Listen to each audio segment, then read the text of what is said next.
Hello students, it's me your Vaibhav sir and we are back with another session of force and pressure.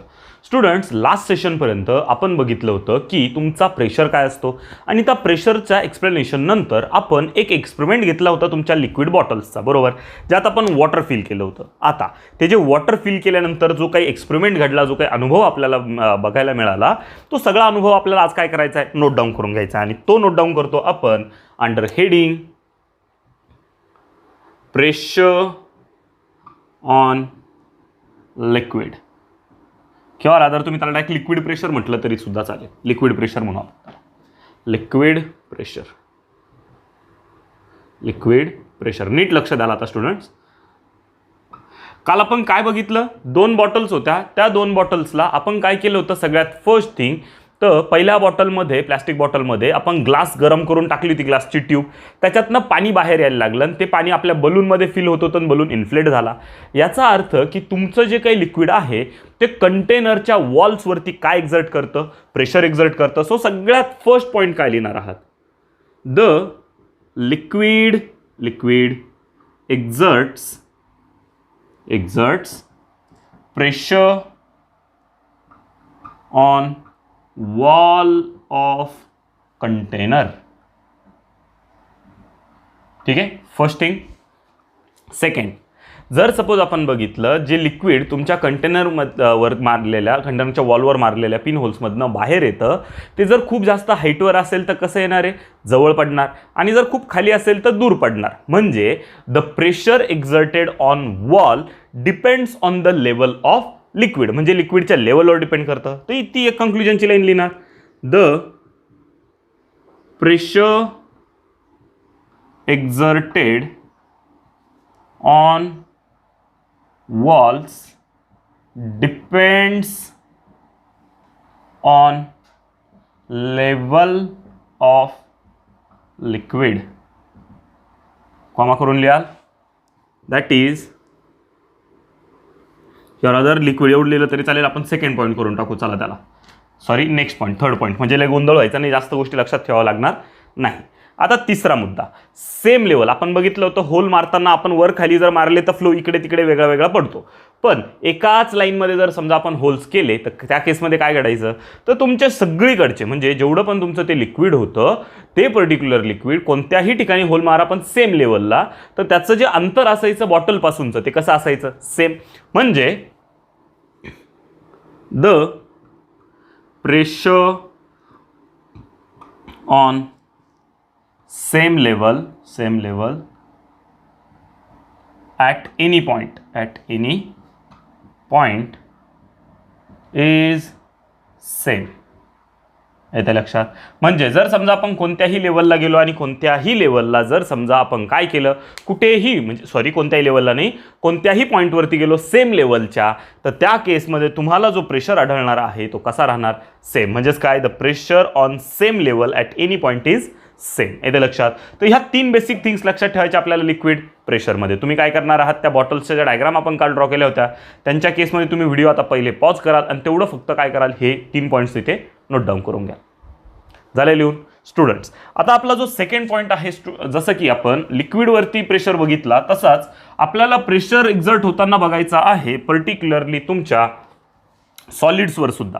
तर सॉलिड्सवरती pressure कसा exert होतो ते आपल्याला बघायचं. त्याच्यासाठी आपल्याला एक्सपेरिमेंट बघायची एक, पण पहिले मी काय करतो, तुमची हेडिंग लिहून घेतो. काय, प्रेशर ऑन सॉलिड्स. ठीक आहे, नीट लक्ष द्याल. आता जर समजा मी काय केलं, हा एक पिलर घेतला आणि हा एक पिलर घेतला आणि या पिलरवरती टाकली एक प्लॅंक. प्लॅंक काय असते रे, फळी.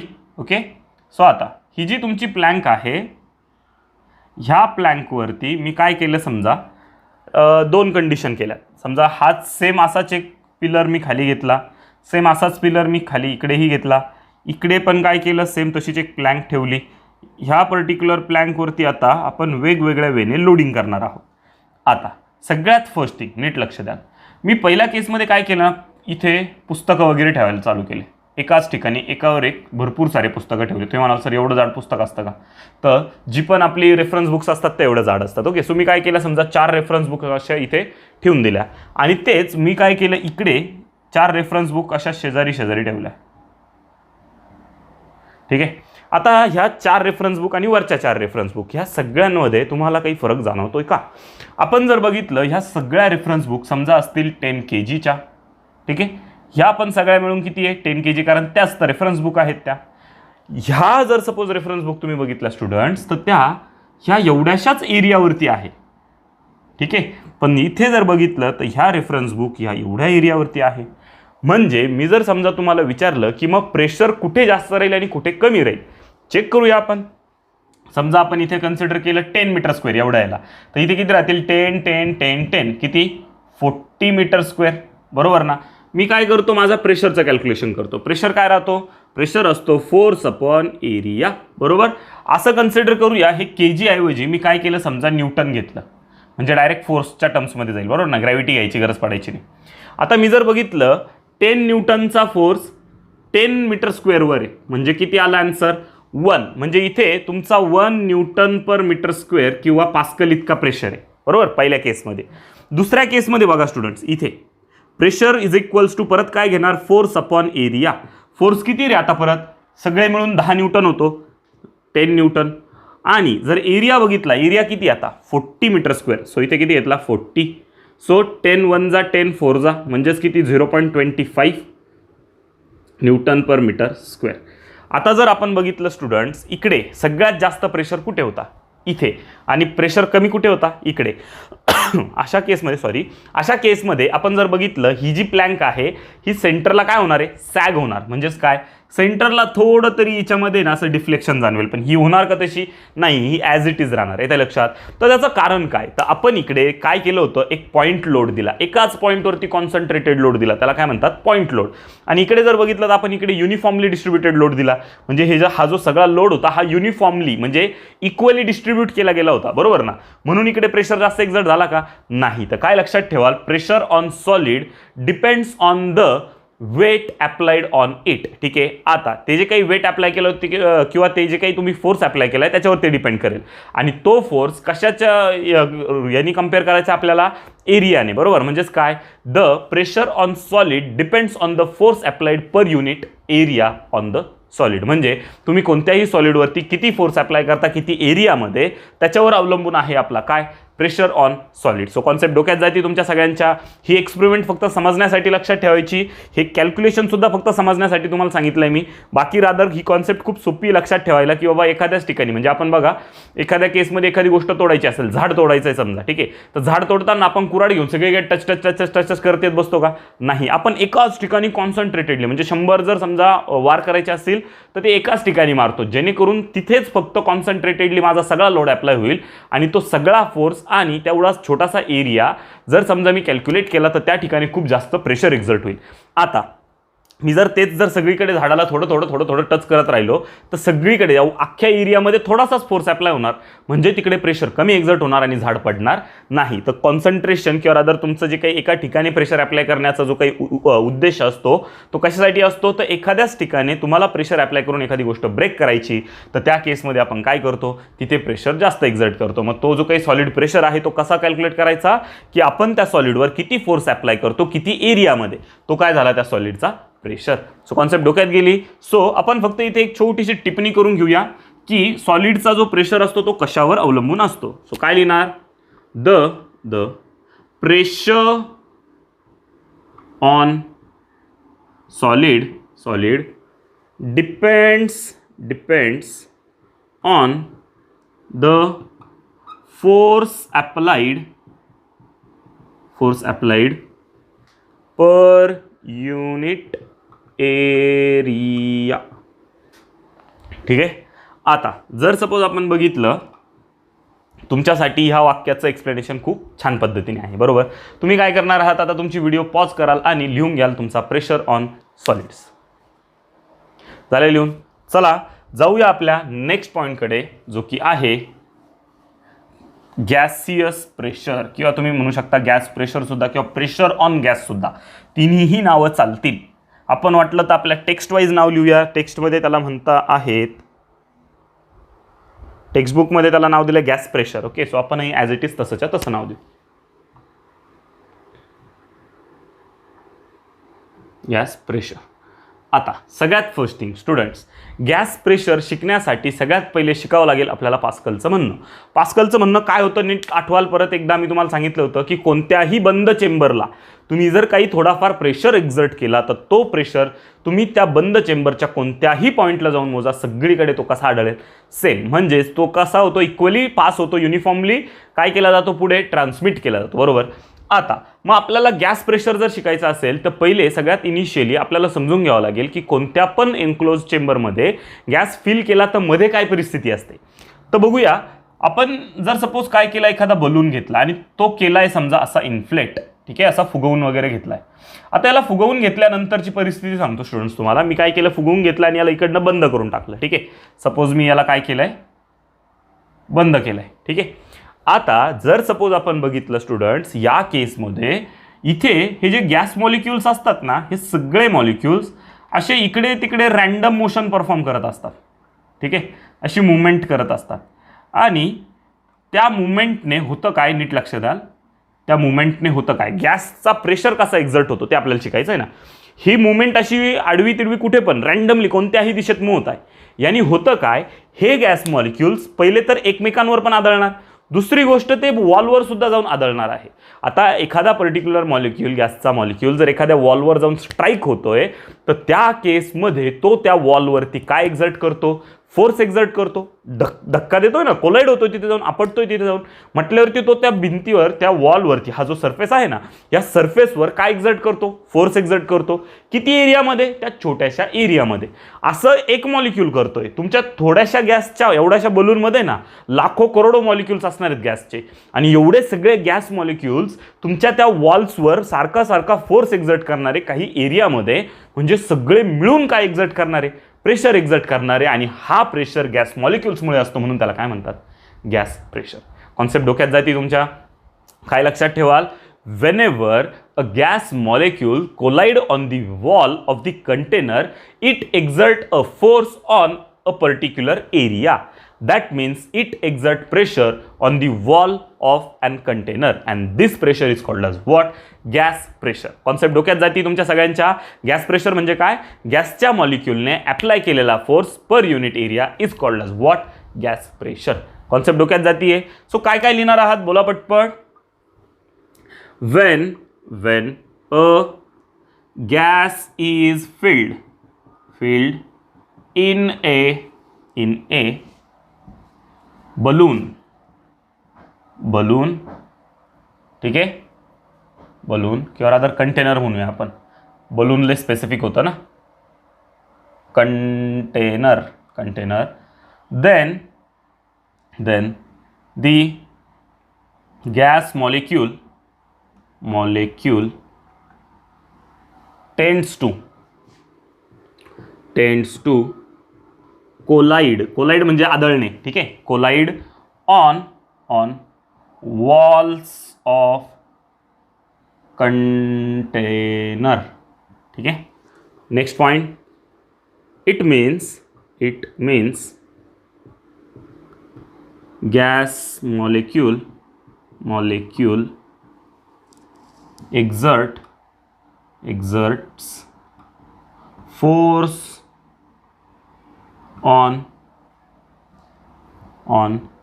area of container, respective area म्हणतो, on respective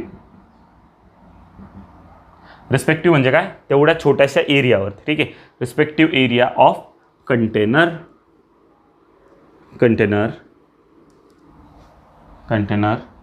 which leads to application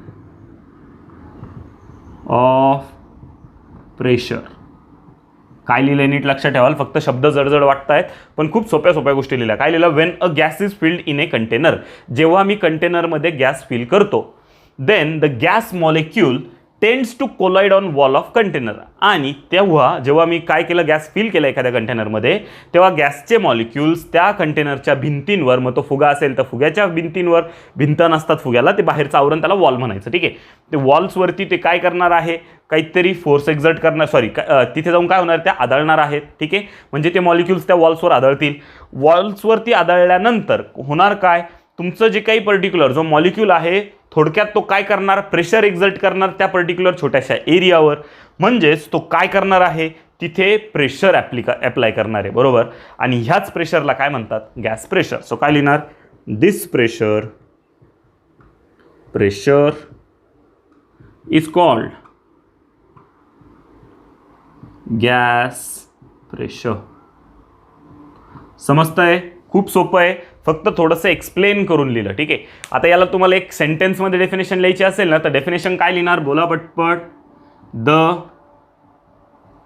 pressure exerted by gas on wall of container is called as gas pressure. ठीक आहे. ही सर्वसाधारण डेफिनेशन एकदम फास्ट पटकन जर लिहायची ठरली एका वाक्यात तर हे, पण त्याचं एक्सप्लेनेशन हे झालं. येत्या लक्षात, कॉन्सेप्ट डोक्यात जायची तुमच्या सगळ्यांच्या. तुम्ही काय करणार आहात, आता तुमची व्हिडिओ मग पॉज कराल आणि नोट डाऊन करून घ्याल तुमचा गॅस प्रेशर. झालं लिहून. आता खूप इम्पॉर्टंट कॉन्सेप्ट शिकायची स्टुडंट्स आपल्याला पुढची, ती म्हणजे ॲटमॉस्फेरिक प्रेशर. ॲटमॉस्फेरिक प्रेशर हा खूप मोठा रेफरन्स पॉईंट आहे तुमच्या फ्लुइड मेकॅनिक्सला शिकण्यासाठीचा. म्हणजे कधी पण आपण फ्लुइड मेकॅनिक्स जर शिकत असेल, फ्लुइड मेकॅनिक्स म्हणजे तुमची जसे मेकॅनिकल ब्रांच असते, त्यानंतर वेगवेगळ्या ब्रांचेस असतात ना, ज्याच्यात आपण, जसं की आता फिजिक्स आहे, फिजिक्समध्ये लिक्विडचा स्टडी करणारी जी ब्रांच असते तिला म्हणतात फ्लुइड मेकॅनिक्स. ठीक आहे. मग आता फ्लुइड मेकॅनिक्समध्ये कधीही कोणत्याही फ्लुइडचा अभ्यास करायचा असेल, फ्लुइड म्हणजे काय, जी पण गोष्ट फ्लो होते, वाहते ना, त्या सगळ्या गोष्टींना फ्लुइड म्हणतात. पाणी पण फ्लुइड आहे, एअर पण फ्लुइड आहे, गॅस कोणताही असेल तो फ्लुइड असतो. ठीक आहे. तर तुमच्या फ्लुइडचा स्टडी करण्यासाठी आपल्याला गरज पडते एका रेफरन्सची. म्हणजे कसं, मला एखादी गोष्ट मोजायची तर मी झिरोपासून स्टार्ट करतो ना, झिरोला म्हणता रेफरन्स. तसंच मला प्रेशर मोजायला चालू करायचं आहे ना, तर सगळ्यात लो लेवल म्हणा किंवा तर असं म्हणूया, सगळ्यात बेसिक रेफरन्स पॉईंटवाला जो प्रेशर असतो त्याला काय म्हणतात, atmospheric pressure. Naturally available pressure. बरोबर ना, त्याला काय म्हणायचं, ॲटमॉस्फेरिक प्रेशर. तर मग एक्झॅक्टली हा ॲटमॉस्फेरिक प्रेशर काय असतो, त्यानंतर त्याच्या काय काय गोष्टी आहेत, त्याचे काय काय पॅरामीटर्स आहेत, त्या सगळ्या गोष्टी आपल्याला इकडे काय करायच्या आहेत, शिकायच्या आहे. सो सगळ्यात फर्स्टली हिडिंग लिहून घ्याल, ॲटमॉस्फेरिक प्रेशर. सो दॅट नीट लक्षात आला. मी काय केलं, समजा एक घेतला कंटेनर. ओके. ह्या कंटेनरला मी एम्प्टी ठेवलाय. काय केलंय, एम्प्टी ठेवलंय. एम्प्टी कोणतीही गोष्ट असली का तिथे काय प्रेझेंट असतं रे, हवा असते. बरोबर ना. तुम्ही बघा, इंजेक्शन. ठीक आहे. इंजेक्शनचं जे काही ओपन एंड असतं, ठीक आहे, सुई काढून घ्यायची, ओपन एंड असतं, किंवा आपली पिचकारी रे, पिचकारीमध्ये जे पुढचं ओपन एंड आहे, त्या पर्टिक्युलर ते रबरचा पिस्टन असतो बघा पिचकारीमध्ये, ज्याने आपण पाणी पुढे लोटतो. तो पिस्टन जर समजा आपण पिचकारी काय केली आहे, अर्ध्यावरती नेऊन ठेवलंय, ते रबर आहे ना, अर्ध्यावर नेलं पिचकारीच्या, तर अर्धी पिचकारी पुढची रिकामी आहे. तिला जर समजा आपण पाण्यामध्ये जर बुडवलं तर पाणी आत एंटर होतं का रे, नाही. का एंटर होत नाही, कारण असं आहे तिथे ऑलरेडी कोणतरी आहे, आणि ती ऑलरेडी कोण आहे, तर तिथे पाणी आहे. बरोबर. किंवा आपली बाटली घ्या, बाटली जर रिकामी असेल आणि आपण पकडली डायरेक्ट पाण्यात बुडवून दिली, ठीक आहे, तर काय होतं, पाणीमध्ये जातं, मान्य. पण होतं काय की त्यातनं बबल्स बाहेर येतात. बबल्स म्हणजे काय, जी गोष्ट आधी त्या बाटलीमध्ये होती ती गोष्ट बाहेर येते, तिच्या जागेवर पाणीमध्ये जातं. आणि मध्ये काय असतं, तर तुमची एअर. बरोबर. सेम थिंग इथे मी कंटेनर घेतलाय, हे कंटेनर रिकामा आहे, म्हणजे त्याच्यामध्ये नेमकं काय आहे, तर तुमची एअर फिल केलेली. ह्या एअरला जर समजा आपण प्रेशर वाईज जर ऑब्झर्व करायला गेलो, प्रेशर वाईज म्हणजे काय, तर मी जर समजा ही जी फिल्ड एअर आहे हिची सिच्युएशन जर चेक करायला गेलो तर ती अशी आढळते, इथे खूप जास्त मॉलिक्युल्स नसतात, इथे एकदम लाईट फुल रेअर मॉलिक्युल असतात.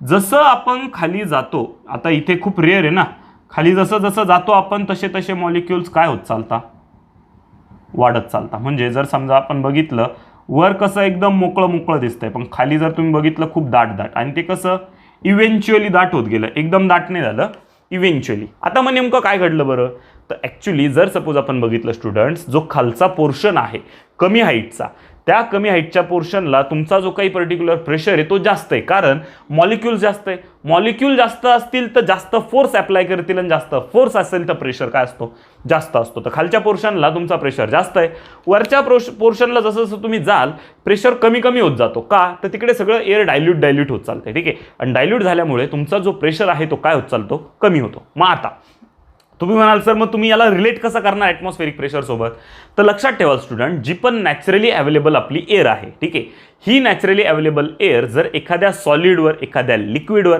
कोणत्याही एखाद्या सरफेसवर जर पडली, तर ती एअर स्वतःचा जो मास आहे किंवा रादर स्वतःचं जे वजन आहे, स्वतःचा जो फोर्स आहे तो कुठे अप्लाय करते, त्या सरफेसवर अप्लाय करते, त्या सरफेसच्या एका छोट्याशा एरियावर.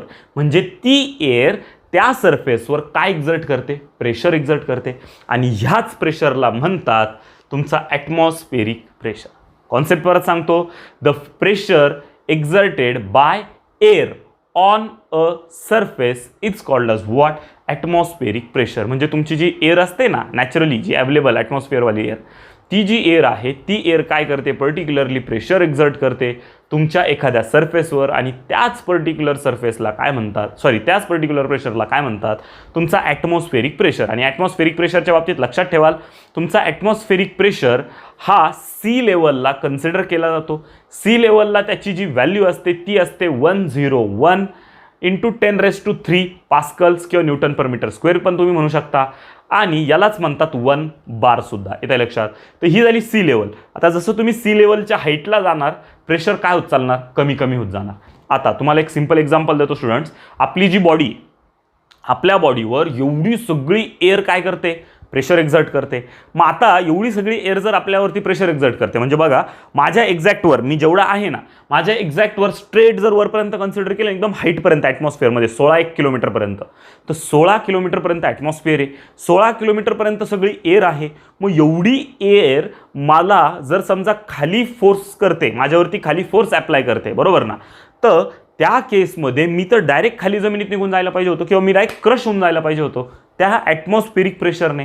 पण असं का होत नाही बरं, तर होतं काय ना स्टुडंट्स, माझ्या बॉडीमध्ये जेवढ्या पण कॅव्हिटीज आहेत, कानाला होल आहे बघा, नाकाला इथे होल आहे, बरोबर ना, जेवढ्या पण कॅव्हिटीज आहेत या सगळ्या कॅव्हिटीजमध्ये हवा फिल्ड असते, एअर असते, आणि जेवढ्या पण आर्टरीज किंवा जेवढ्या पण व्हेन्स असतात त्यांच्यामध्ये ब्लड फील असतं.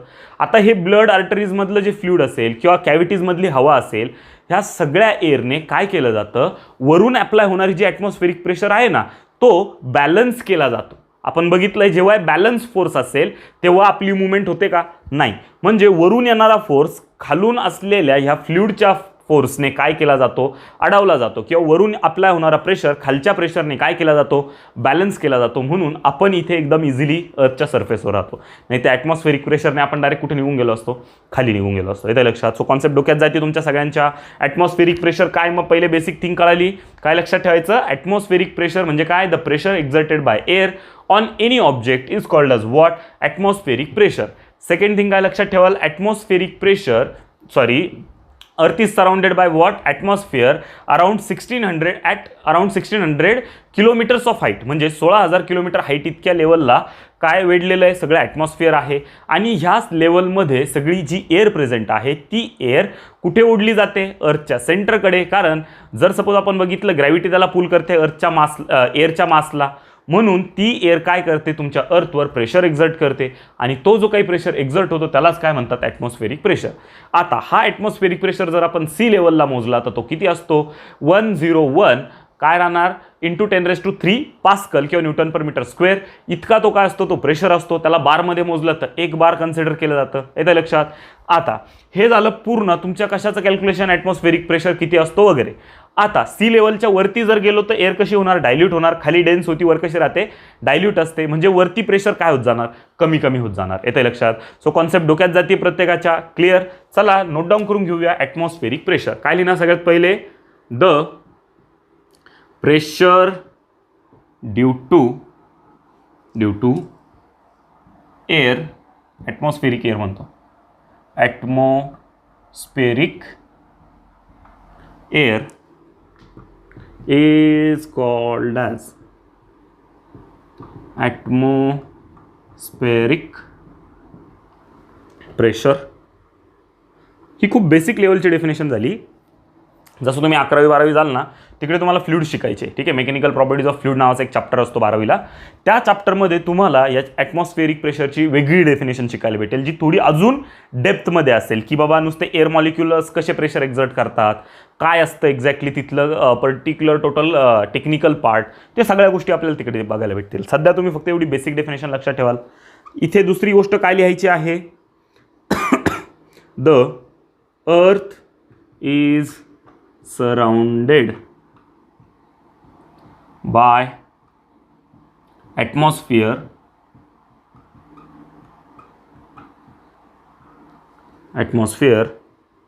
till the height of 16 kilometre, ठीक आहे. त्यानंतर आपण जर सी लेवलला जर ॲटमॉस्फेरिक प्रेशर बघितला तर तो किती आहे, at sea level atmospheric pressure is 101 into 10⁻³ newton per metre square or pascals, ठीक आहे. यालाच काय म्हणतात, 1 ॲटमॉस्फेरिक प्रेशर, ठीक आहे. म्हणजे हा काय झाला तुमचा 1 ॲटमॉस्फेरिक प्रेशर. काय लक्षात ठेवाल, आणि 1 atmospheric pressure, 1 atmospheric pressure, ATM म्हणजे ॲटमॉस्फेरिक प्रेशर असतं. Atmospheric pressure is equals to 1 bar, म्हणजे 101 into 10⁻³ newton per metre square म्हणजे काय असतो तुमचा 1 बार, ठीक आहे. आता बार जर सपोज आपण कॅल्क्युलेशन जर बघितलं, बार हा युनिट आपण वापरतो कधी, जिथे आपल्याला खूप जास्त प्रेशर मेजर करायचा असतो. कारण ॲटमॉस्फेरिक प्रेशर्समध्ये घेतलं तर ही एवढी मोठी व्हॅल्यू आहे. ही एवढी मोठी व्हॅल्यू जर समजा आपल्याला बार्समध्ये न घेता त्याच्यात जर घ्यायची ठरली तर आपले जे नॉर्मल कुकरचे जरी प्रेशर असतील ना तर आपल्याला लाखोंमध्ये सांगावं लागेल की नाही आमचा प्रेशर कुकर 12,23,000 एवढे काहीतरी प्रेशरचा आहे. एवढं कोण करत बसेल. सरळ सरळ काय सांगितलं जातं तिकडे, मग जर सपोज 12,000 काही असेल ना तर 120 बार्सचा आहे, असे काही कॅल्क्युलेशन सांगितले जातात. तर मग हा जो फरक आहे हा बार्स कशासाठी युनिट घेतलं तर एवढं मोठं जे आहे ना कॅल्क्युलेशन, याला 1 ॲटमॉस्फेरिक म्हणतात. म्हणजे 101 गुणिले 10⁻³ जे आहे ना यालाच काय म्हणतात 1 ॲटमॉस्फिअर. आणि हा 1 ॲटमॉस्फिअर म्हणजे काय असतो 1 बार. सो कॉन्सेप्ट डोक्यात जाते प्रत्येकाच्या. आता या केसमध्ये आपण जर बघितलं, हा जो ॲटमॉस्फेरिक प्रेशर असणार आहे सी लेवलचा हा 1 बार आहे. याला मोजताना जनरली हेक्टोबारमध्ये सुद्धा मोजतात.